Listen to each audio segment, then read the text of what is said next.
प्रसादाला सुंठवडाच का, पेढे किंवा बर्फी का नाही? रामनवमी झाली आहे, आता वेध लागले ते हनुमान जयंतीचे. या दोन्ही उत्सवांमध्ये प्रसादाला एक गोष्ट कॉमन असते, ती म्हणजे सुंठवडा. पण कधी विचार केलाय का, प्रसादाला सुंठवडाच का, पेढे किंवा बर्फी का नाही? याचं उत्तर दडलंय ते म्हणजे आयुर्वेदात. सध्या सुरू आहे चैत्र महिना, म्हणजेच वसंत ऋतू. आयुर्वेदात असं म्हणतात, वसंते कफसंचय.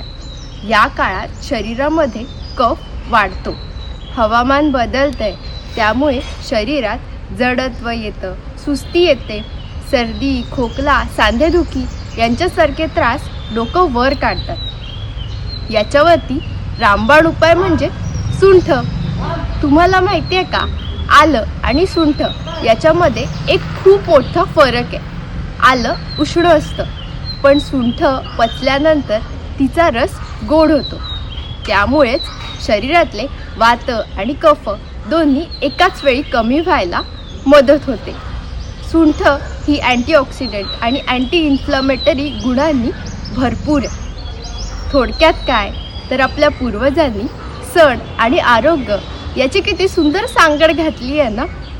भक्तीसोबतच शरीरातली रोगप्रतिकारक शक्ती वाढवणारा हा सुंठवडा म्हणजे आरोग्याचा खजिनाच आहे ना.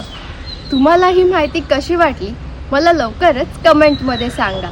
आणि अशाच रेसिपीसोबतच हेल्दी आणि कल्चरल माहिती जाणून घेण्यासाठी मला फॉलो करायला विसरू नका. थँक्यू.